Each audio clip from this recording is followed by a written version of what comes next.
Good morning, good afternoon, good evening. On this call, we'll be starting in just a few minutes, just letting the room populate or max out, as the case may be.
Hi, Brian, you should be co-host now.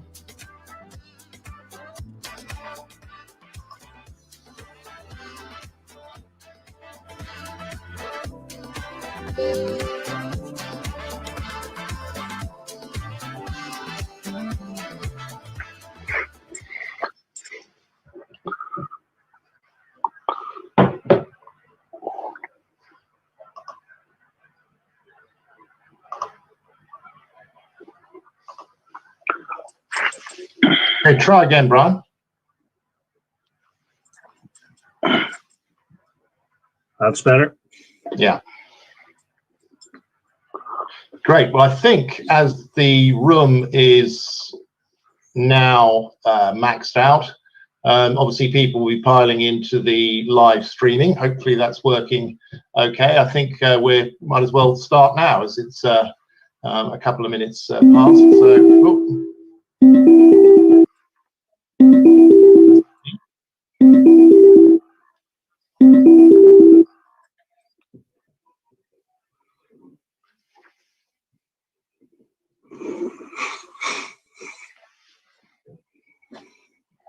I can't read the text. Can't read them.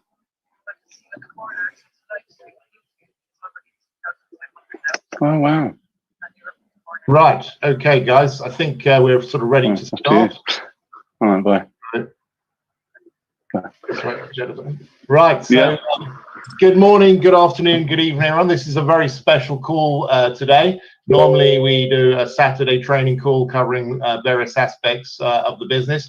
But today we've got a very special guest speaker on the call. I will not introduce myself. I'm going to leave that privilege to Brian Chittick. Brian is going to be hosting the call and interviewing Jojar today. So, John's calling me. Let me just introduce you to Brian. Brian has been in the business now for just around a year. He is building a very significant business with CFX, a real leader for his business. He's already a president with CFX in partnership with Roy, but he's about to go president himself shortly. Let me just have a quick look. So, yeah, okay. So, all right. So, without further ado, let me pass you over to Brian. Thank you for that, Richard. And yeah, it certainly is an exciting call this morning. It was just a year last week since I joined the business, and what an incredible year it's been. And today we're very, very privileged to bring on a gentleman that I've actually got to know over the last 6 or 7 weeks as a friend, and you know, just a super guy. Obviously, Richard, yourself, you're at the pinnacle of the CFX business, almost at ambassador level, so, and we want to make that happen very shortly. But you know, having built a team now of over 85,000 people across the globe, the example that you're setting in the discipline.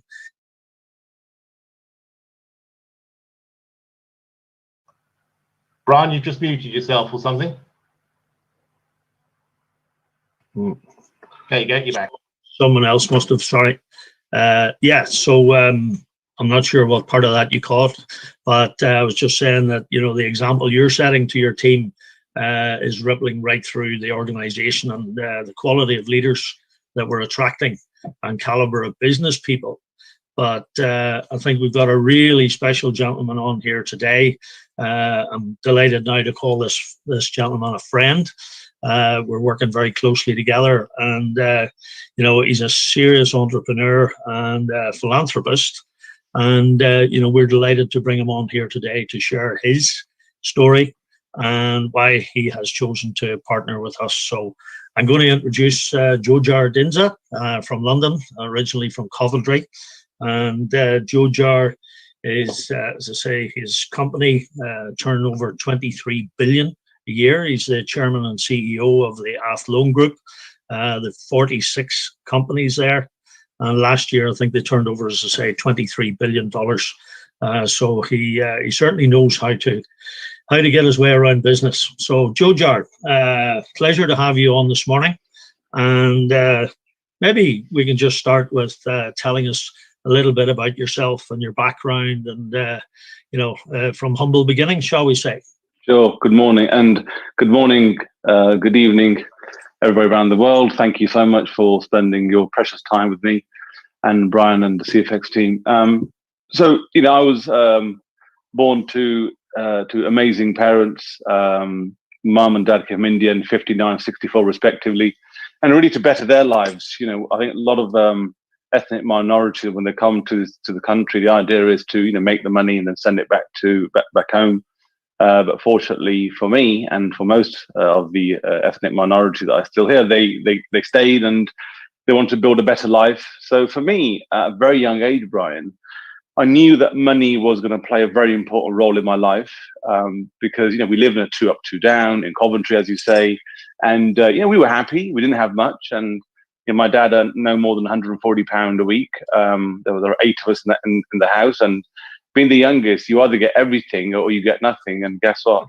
I got nothing. And so it was tough. It was brutal. Christmas, if I was lucky, I got a Satsuma. But what we had, we really appreciated. And I sort of carry on that philosophy with my family moving forward, that you should be careful. One day it will go, et cetera, et cetera. We are going to go ourselves one day. So that was instilled by more so my mum, because she's very much a very religious person, and that plays a very important role in my life then as it does now. So, I just wanted to make as much money as I could, Brian. I just really wanted to understand the psychology of why people are, what wealth brings them, and why it's important to be successful, but also why it's important to give as well. I get more pleasure in actually giving than I do now receiving. I've always been like that. Just a token of gesture, or holding the door, or getting someone a coffee or a warm meal. That for me is still very important as part of my life. So very tough upbringing. I've worked very hard. I've been brutally honest with myself. I sometimes lie to myself. I sometimes cheat myself. I sometimes steal from myself, because I want to do well. I want to leave a legacy behind me. We are not here forever. And I want to be biblical when I go. Yeah, I mean, obviously, you started at a very young age, probably school days like myself. I mean, I like financial independence, and I had my first job at 9 years old, and it sounds like you had similar ways to build yourself up in your younger days. Yeah, absolutely. So I remember I was I was 6, and my dad was this huge guy. I mean, massive, and I was tiny compared to him. And we went shopping, and he said to me, "Get some pair of trainers." I got my trainers, my first Nike trainers. I was so excited, and went to the till, and he said, "Right, who's going to pay for them?" And I looked at him. I said, "Well, you are." He went, "No, I'm not." And I said, "Right, well, okay, well." And he said, he looked at me and he said, "Jojar, if you cry, I'm going to give you the biggest slap from these people." So I went home with no trainers, and my dad sat me down, and he said, "What did you learn from there?" And I said, "Well, because we're Sikhs by faith, so the word Sikh means to learn, so we're always learning constantly, right, as human beings as well." And I said, "Well, I've learned 2 things, Dad. One, I shouldn't go shopping with you ever again, but that's for sure. Right? And two, I've got to get a job. So 6 years old, and in those days, different as it is nowadays, Brian, right? I wouldn't do that now. I wouldn't let my kids do that now. Yeah. So, I did what I did. And my dad said to me, you won't last 6 weeks. 6 months later, I carried on morning, afternoon, morning, afternoon, did what I could. My brother would follow me around sometime just in case there was any issues.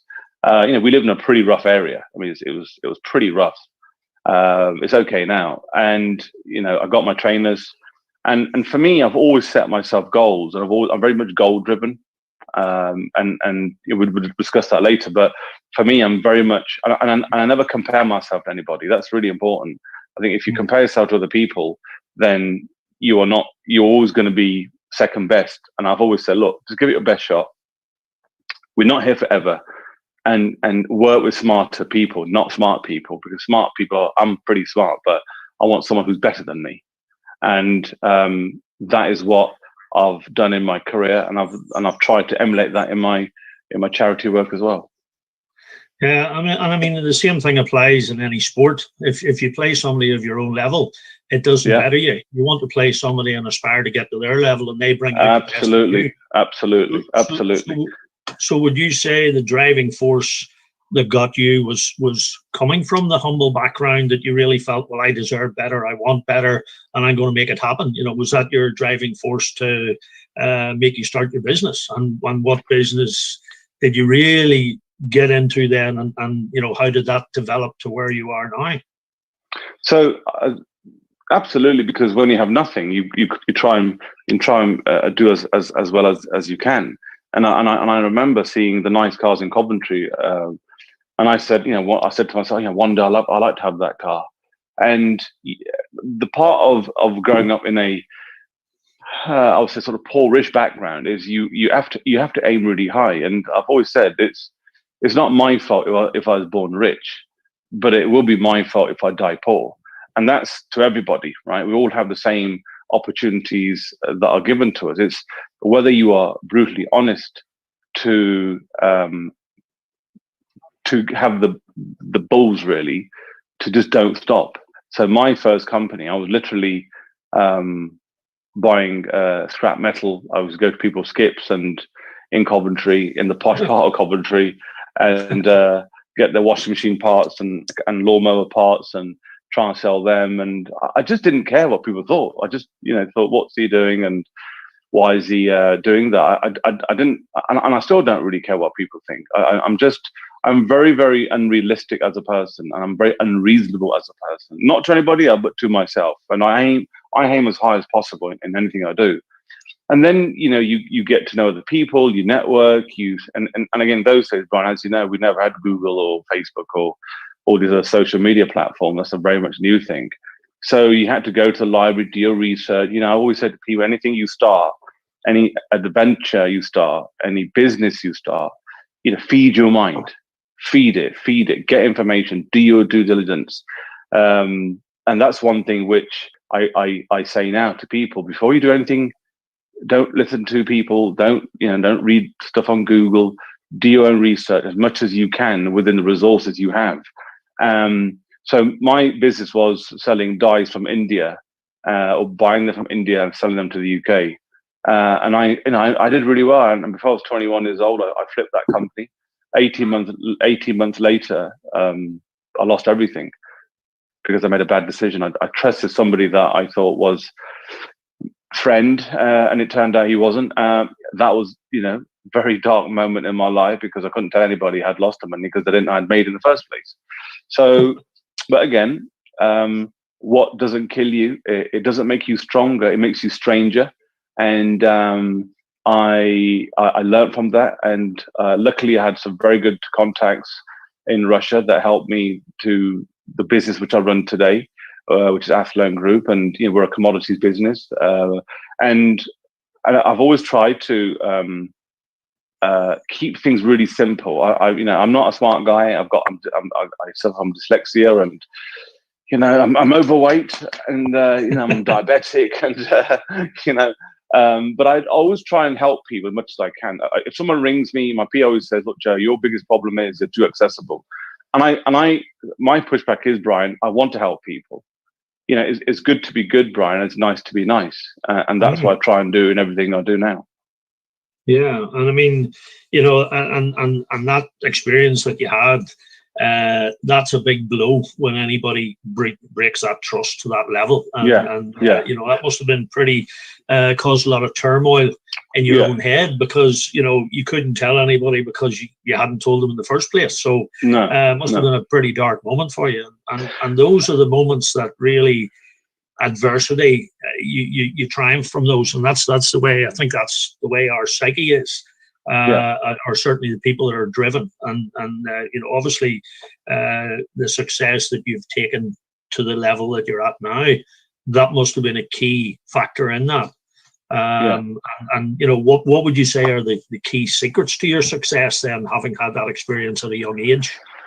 So that, believe it or not, wasn't that bad. What was much worse than that was when I was 12. When I was 12 years old, the police rang my house, and I had to tell my mum and dad that their son had just passed away in a road traffic accident, and that was difficult, because you know, we can lose money, we make money, you can, you get married, you get divorced, you lose deals, you lose opportunities, but you know, there's other things. Something comes along, but when someone dies, that's it. The war is over. I will never see my brother in this life ever again. So if you can cope with that, then everything else is quite easy to cope with, because you find a solution. I lost money, and I was depressed. You know, 2 years ago, I lost $900 million on a transaction. Again, I thought I trusted some people that I work with, and you just carry on. You just you know, I always say, Brian, I never lose, I either learn or I win. So you are, through this life we live, and we're not here forever, we are going to go through trauma. You are going to die. You are going to have your, you know, we are going to bury our parents, right? And if we're lucky, our kids will bury us. That's life. You know, get that into your head, embrace that.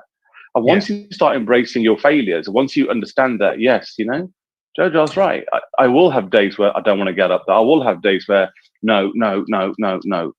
But it's not a no. They're just training you to get the yes. And when you do get a yes, celebrate it and then move on to the next thing. But I've always said my secret, Brian, has always been, I just don't stop.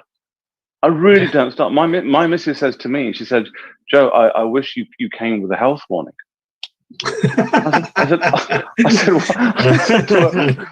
said, why is that then?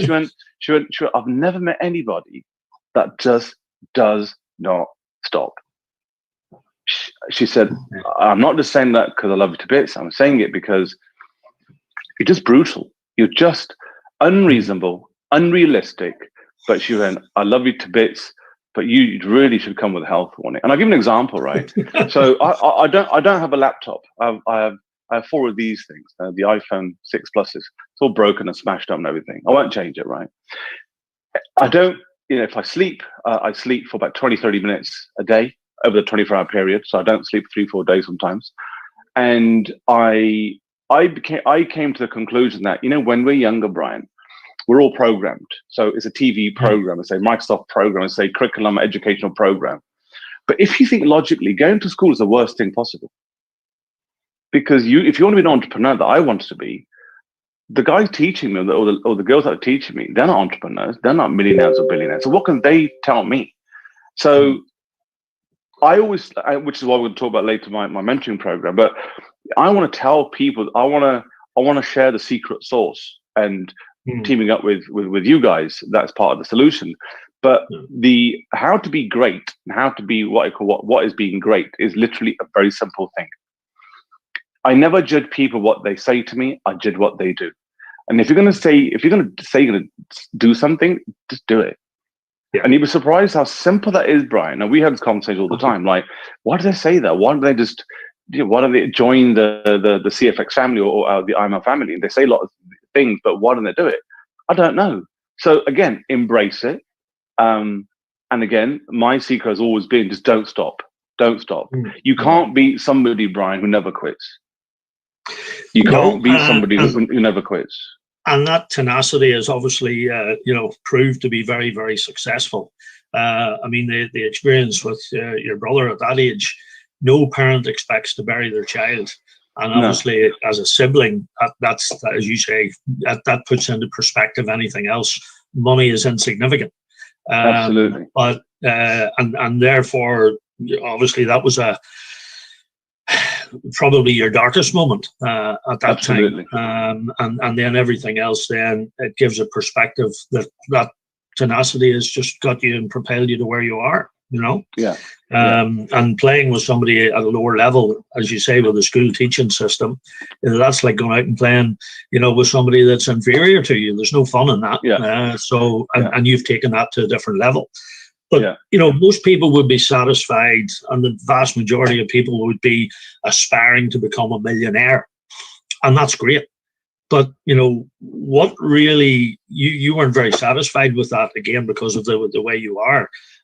So what kept you motivated? Did you want to hit the billionaire? Did you know, and even at this level, have you more aspirations, higher aspirations, trillionaire, for example? Or I know that the philanthropic projects and your nature and the way that you're giving back, and especially the project last year, which is probably then led into this year because of the give a man a fish and feed him, or teach him to fish, which you'll probably refer to shortly. But being a millionaire, what then really propelled you to go to the level that you're at, and how long did that take? You know, what was the process for that? So for me, I always focus on the why. So once I know what my why is, or once you know what your why is, and I always say, Brian, there are two dates that are important in your life: the day you were born and the day you realize why you were born. And for me, my purpose is to, through my own foundation, is to cure the brain disease, which is, you know, we go to the gym, we train this, but we don't train that. I spend more time training that, as you can tell, because that's very important to me, because, you know, my father passed away from Parkinson's, my mum's got dementia, and to see somebody that's so powerful and that's so influential in my life to deteriorate is painful. But rather than me bitching and moaning, I decided to do something. And last year, we, as an individual, I funded the whole project myself. We fed over 1.1 million people in the UK, and it was very, very eye-opening when you see, especially in the first world, in the UK, that our soldiers that have served us, and I wear my, you know, help for heroes bangle with pride, that our British soldiers and that have served us and saved us, they're on the street. It truly breaks my heart when I met people that were in Afghanistan. Some of them were Iraq veterans that had served their queen and country, and we treat them like absolute shit. And for me, that was eye opener. And you know, when you next time, the message I would like you guys to sort of take from this, one of the messages is, you know, when you see someone that's homeless, they don't sometimes want money, they don't want food, they just want that human touch, because guess what? They're just like me and you. They're not better than me, I'm not better than them either. So when I was doing my rounds of feeding people, and it's all vegetarian food, I wasn't there to preach. I wasn't going to promote a religion or a culture or a club or whatever. I just wanted to do what I call God's work, right? And I fed and I spoke to people every day pretty much. And the message I got across, which I got across from them and I was giving back to them, was people don't need handouts. They need a hand. And the issue we have in this country is, with all the pandemic, everyone is feeling sorry for themselves, you know, including me partly. I was there. But I thought, you know what, I can sit and moan and listen to the news and listen to Boris Johnson and be all doomy and gloomy, or do something about it. So this year, a part of our IML program, which we'll discuss later, is I want to mentor a million people around the world, and guide them and coach them. I've got two very amazing coaches on board, Danny Sanger and Omar Ishmael, that are just phenomenal in what they do. And a lot of people, Brian, they don't need management. They need a bit of direction. Do you know what I mean? It's like, well, you know, try this and I don't manage people. I don't manage my HODs. I just direct them. And I think I want to is good to be good, is nice to be nice, and I like to I don't want to give you the fish, Brian. I want to teach you how to fish, so you're self-sufficient. And I think nowadays people have lost trust and touch with their leaders, with their governments, with their banks, with other financial institutions, and they want their control back. And part of the academy with CFX is that it gives them the opportunity to learn from the IML program partnership with the CFX Academy.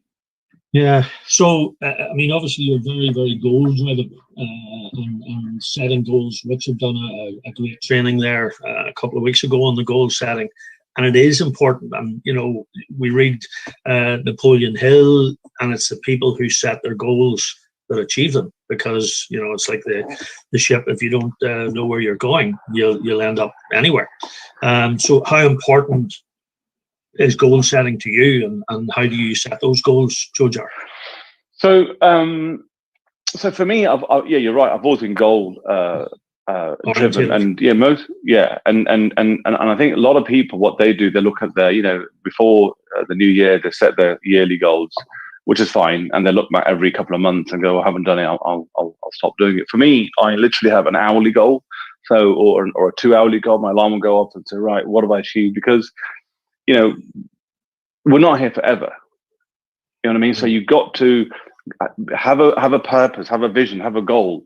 So a goal is almost like what I say to people, it's like a big elephant. So if you want to say, look, I want to earn £1 million, you think, well, I'm only earning 10 grand a year. How am I going to earn £1 million a year? So it's like eating the big elephant, but you don't eat it in one sitting, Brian. You eat it piece by piece, as bite size. And you have to be hard on yourself. You are going to fail. I guarantee you that you are. All of us, including me, including the guys behind CFX, and we will fail. We will fail in the sense that we have failed, but we learn from that. And once you learn from that, you become a better person. And will you make mistakes? Absolutely. Will there be bumps in the road? 100%. Will you wake up one morning and think, I don't want to wake up, want to go back to bed? Absolutely. But here's the thing: people that don't take risks in life will end up working for people that do. Of course. So you either do it yourself, or you think, I'll rely on somebody else. And next time you see a guy in a nice car, don't be jealous, be envious. That, wow, how's he done it? Maybe some finance, but he's paying 3-4 grand a month or whatever it is to cater for that car. Yeah. You should be happy that if he can do it, so can I. And if Elon Musk can be the richest man in the world, so can I. So can you. So can everyone listening to this interview. But I think what you have to understand is that set yourself unrealistic goals, Brian. Totally unrealistic. If you want 1 billion, aim for 50. If you want 1 trillion, aim for 50. Because when you jump up, toward the stars, you won't get a star. But you won't, and when you land, you won't get a handful of mud either. You'll get something. And that's really important, is being persistent and consistent. I never do anything new. I've never changed my blueprint. All I do is I tell old things to new people. My blueprint will be exactly the same as it was 5 years ago, 10 years ago, 20 years ago. In the next 20 years' time, if we are still in touch, and I hope we are, by the way, it will be the same. You'll be like, Joe, you have not changed one bit. And that's something people say, oh, when you have children, Joe, you'll change, you'll calm down. Someone labeled me as a good mate of mine. He said, Joe, you are an absolute maniac. And I am, because I am absolutely brutal, and I'm very honest to myself. And one thing, Brian, I will say, and I share this, is that when I decided to do this interview with you, it was an honor for me, because I enjoy our conversations. I enjoy the academy. I enjoy the results it has given me and my team. But I don't own the business. I am not a shareholder of the company. I'm not a director of the business. I'm just an average Joe who did my research around what I thought was a good proposition. I still do. And as long as it works for me, I'm more than happy. And like my mum always says, she went, Jojar, dogs will always bark. You will get people that won't like you. And one thing I learned is, when you have an idea, or when you have a business proposition or new business, don't go to your family. The worst thing you can do. If my dad was still alive, I would have been a doctor or a dentist or a lawyer. and I'm probably the worst doc. If you wanna die, you come and see me. If you want to lose your case in court, you come and see me. Because I'm not that academically qualified, right? I know what I'm good at. Yeah. All of us, Brian, all of us have a skill set, and I mean, I don't care who you are. Yeah. Every single person has what I called a little gem of skill. They just need to find it. And I'm very good at finding out what your skill set is. Even a homeless person who's got nothing, Brian, I'll find a little gem, what he or she is good at, and I'll expand that. And for me, the joy I get is that when you look back 3, 4, 5 months time, you think, do you know what, we did that together. And that for me is what it's all about. Yeah, and I mean that's so true, because, and it's one of the things that I absolutely love about the network marketing industry, because if you take the corporate world, it's competitive, it's dog eat dog, and you know, if I'm working with you, I don't want you to succeed. Network marketing is cooperative, and the big thing about it is, you know, I often talk about the social spectrum, where that poor guy on the street, if you want to judge it in this manner, is a 1. And somebody like yourself is a 10, or Richard Branson, or whoever you may want to put up there. And, you know, everybody knows if I'm a 5, you know, nobody wants to feel inferior. So they go to a 4, and they go to a 3, go to a 2, and all of a sudden your business is in the gutter. But the big thing the big thing about this industry is, if you take the eclectic skill sets of everybody and that little gem that everybody has, that's what I talk about in the training about putting your boardroom together. You know, we've a business here that you can start your academy for $300. Now, if you treat it like a $300 business, guess what? You're not going to get a big result.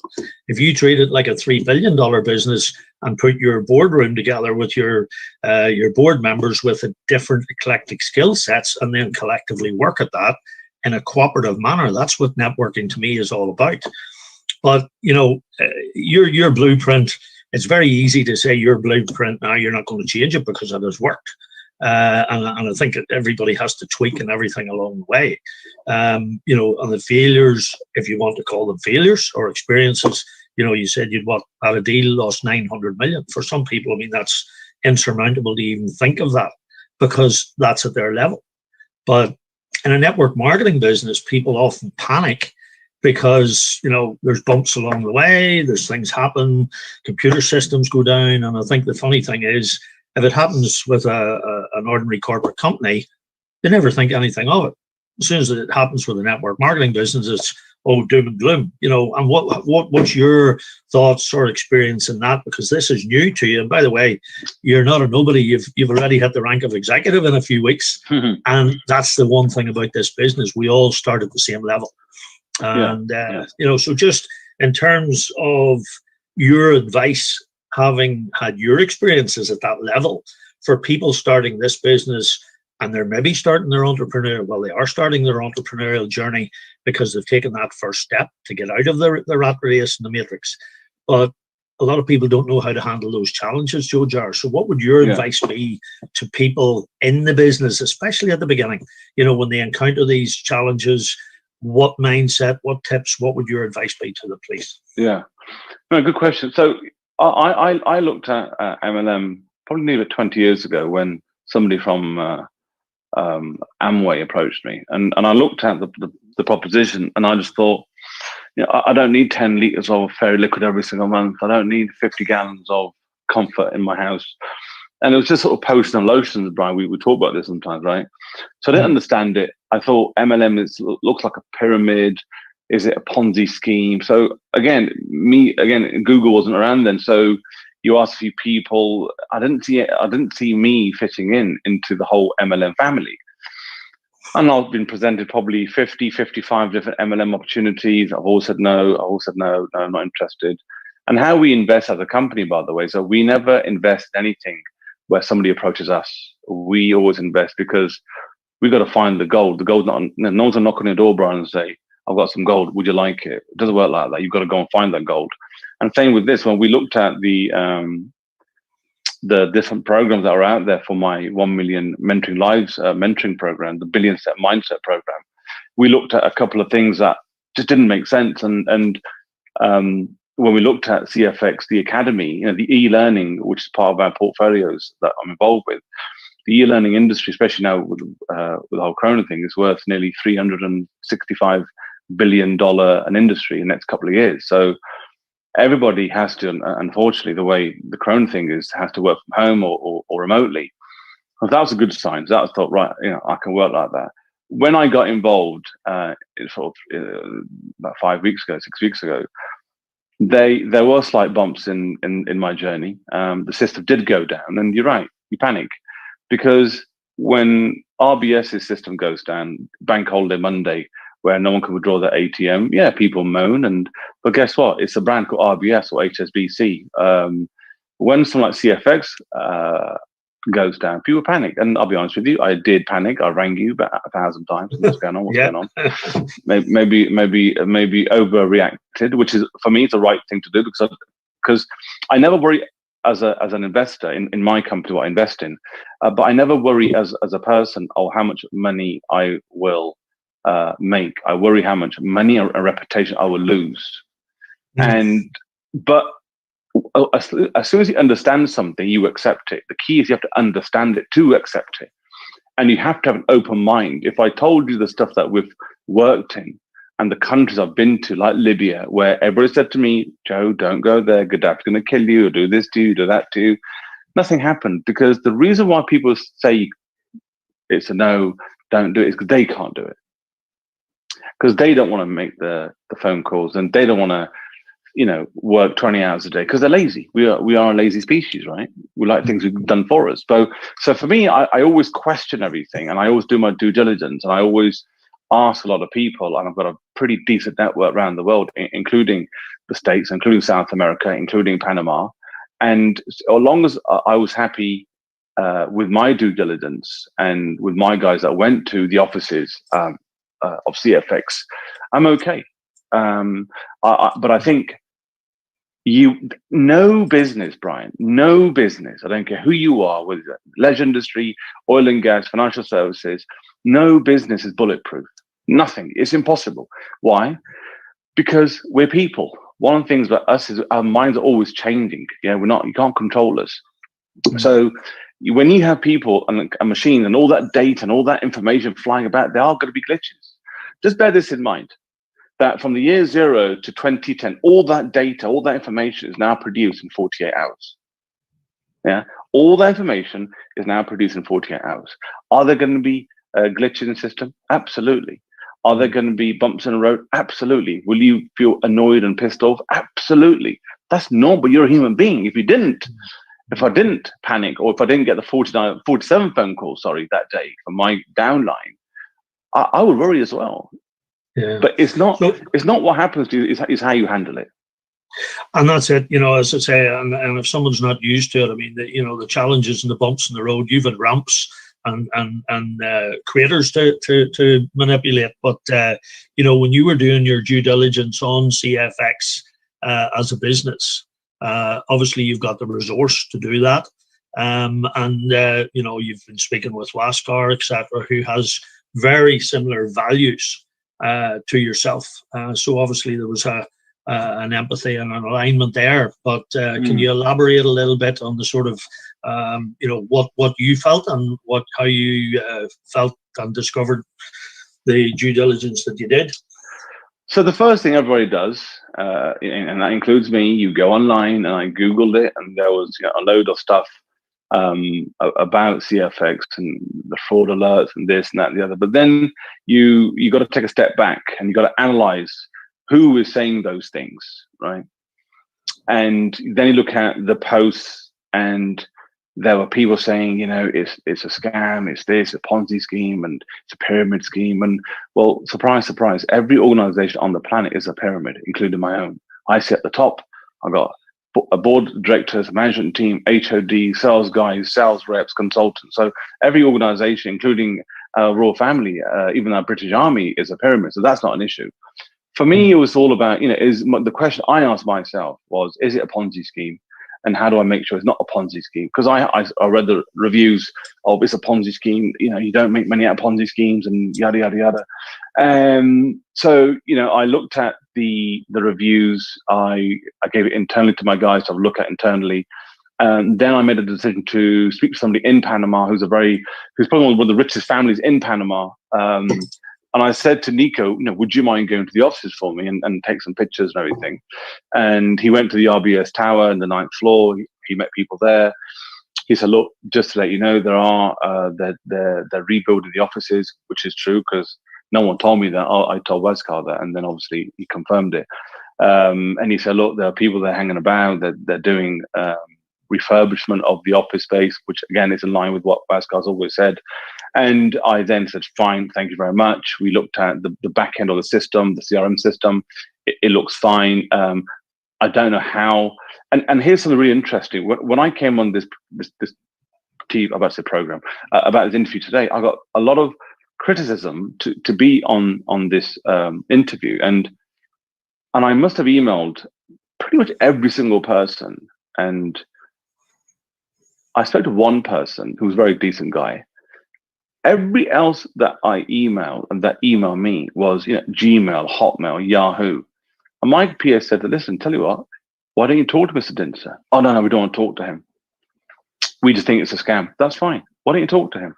And better still, why don't you show me the evidence that you think is a Ponzi scheme?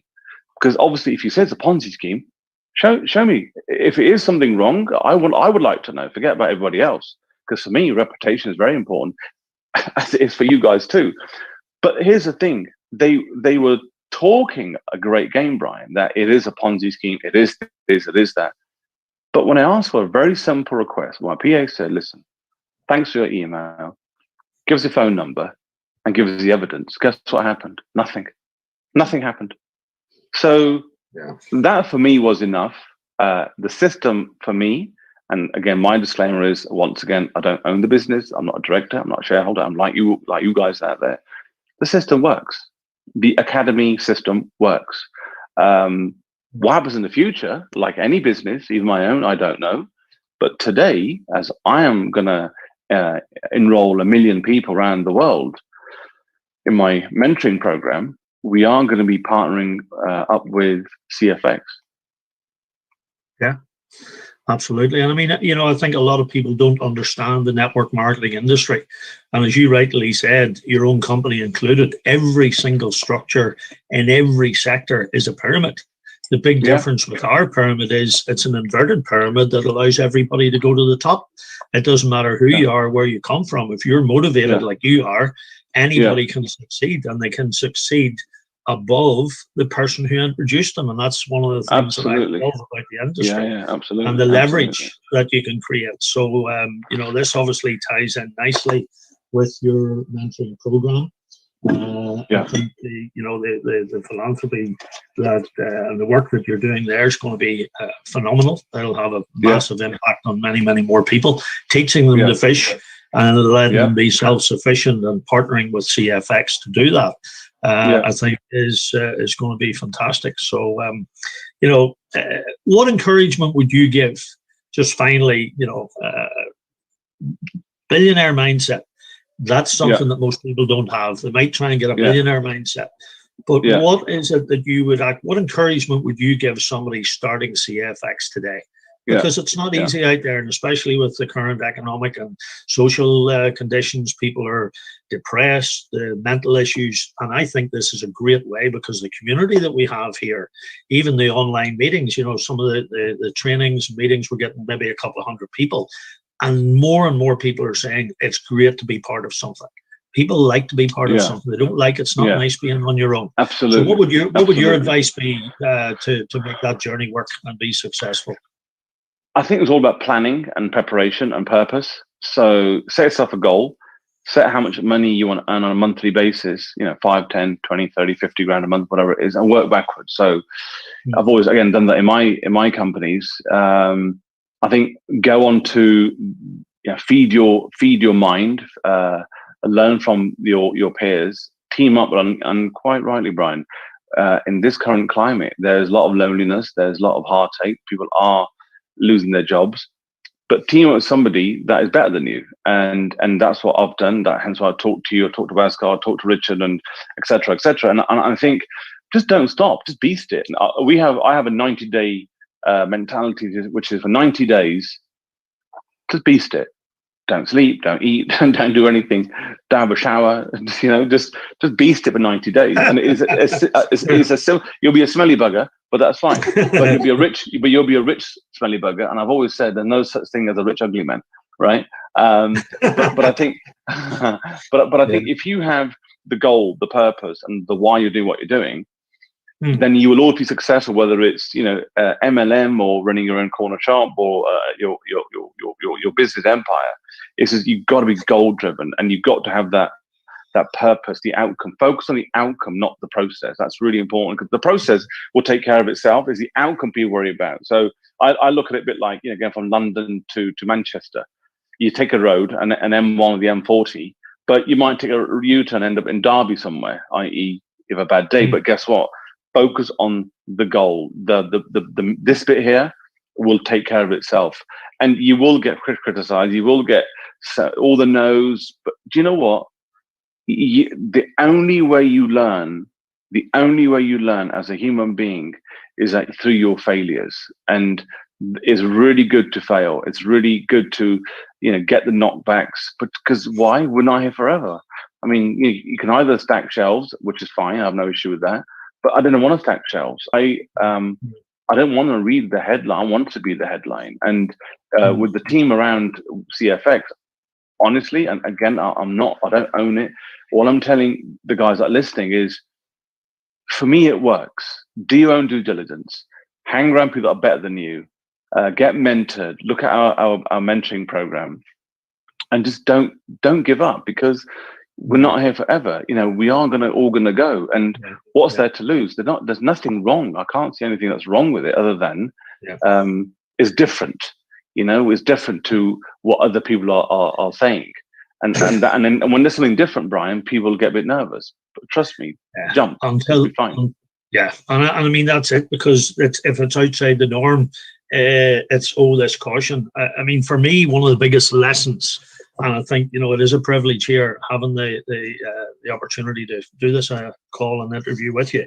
To me, the biggest lesson, the fact that we're sitting here doing this today, most people would never even dream of talking to a billionaire about a network marketing business, because let me tell you, it's the most noble profession in the world. And there's more millionaires created through network marketing than any other business on the planet, and including the music industry, Hollywood, NFL combined. And people don't realize that. And I think one of this business is definitely disrupting the industry because of the model we have and the whole ethos of Wasker's business model. But the big lesson for me, again, talk to everybody. Nobody deserves the right to make someone else's decision, Jojar. Absolutely. And you're the epitome of that to the example you're giving us, Absolutely. When I spoke to Bhaskar, I had this sort of preconceived idea of what a MLM guy would look like, and totally opened my eyes. Totally, he has the same goal and vision, and wants to help people as much as he can. There's a lot of resistance out there potentially, but just jump out of the plane and we'll help you build the parachute before you land. It's fine. You might have a little broken arm or a twisted finger, but it's fine. But it's fine. You will learn from it. And the main thing is learn, earn, and then return, which is what I'm doing now. Earn as you learn, which is fantastic. Well, listen, Jojar, it's been an absolute pleasure. Thank you. I think really appreciate you taking the time out, and I'm sure everybody Thank you for everybody listening. Yeah, thank you so much. We'll enjoy this, and enjoy the rest of your weekend. I'm sure you'll be doing some work later anyway. Absolutely, 100%. Hey, thanks for that, and thank you everyone for joining us this afternoon. Maybe Richard, you'd like to sum up and finish the call? Yeah, wow, thanks guys, and thanks Jojar. What a brilliant interview. I was going to say something at the end of this, but I can't think of anything. I think everything's been said. So, fantastic call. Really appreciate you coming on the call. I know it's going to mean a lot to a lot of people. So, guys, I hope you enjoyed that. Have a great weekend, and looking forward to a fantastic new week. All right, guys, take care. Bye. Bye, everybody. Bye, Jojar.